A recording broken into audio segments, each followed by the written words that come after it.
Hello, দেখো বন্ধুরা, এই যে খিচুড়ির জন্য জল বসিয়ে দিয়েছি, জলটা ফুটেও গেছে। আর এদিকে ডালটা ভেজে নিলাম। ডালটা দেখো একটু লাল লালচে, একটু হালকা লালচে লালচে করে ভেজে নিয়েছি, যাতে জাস্ট একটু গন্ধটা বেরোয়। তো গন্ধ বেরিয়ে গেছে, ডাল ভাজা হয়ে গেছে আমার। এবার এটা আমি নামিয়ে নেব।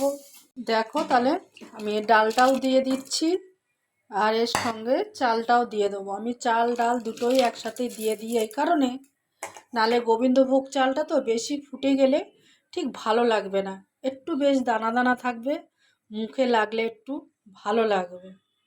তাই আমি দুটোই একসাথে দিয়ে দিলাম। কপিগুলো একটু ভাপ দিয়ে নিয়েছি, কেননা এখনকার কপি তো গ্যাস হয়ে যাবে, যার জন্য একটু ভাপ দিয়ে নিয়েছি। আর যদি ওর ভিতরে একটু পোকামাকড় থাকে সেটাও ঠিক বেরিয়ে যাবে, ওই জন্য কপিটা আমি একটু ভাপ দিয়ে নিয়েছি।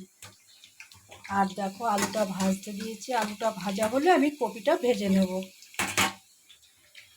আর কিছুটা কাঁচা লঙ্কা আমি চিড়ে নিলাম, এটা আমি দিয়ে দেব।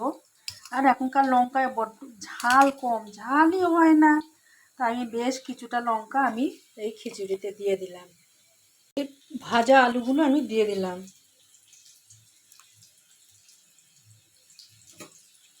আর দেখো এটা প্রায় 50% সিদ্ধ হয়ে গেছে।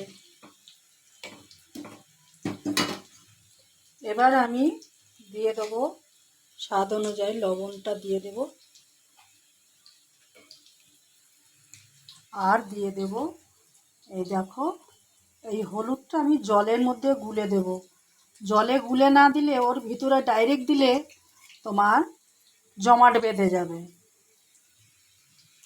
এইবার আমি এটা দিয়ে দিলাম হলুদটা। কপিটা পরে দেব।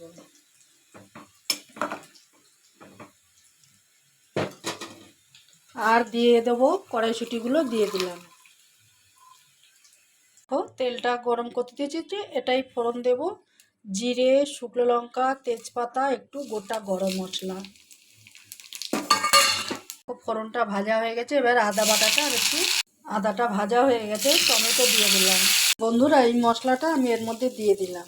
পরে মিষ্টি দিয়ে দিলাম, একটু মিষ্টির ভাগটা একটু বেশি লাগবে, কেন যেহেতু নিরামিষ খিচুড়ি।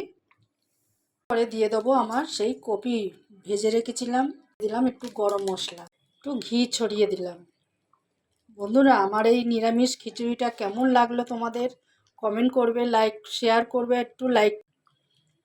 তোমরা এর মধ্যে মনে করো একটু কাজু কিশমিশও দিতে পারো, আমি ঘরোয়া খিচুড়ি আর দিইনি।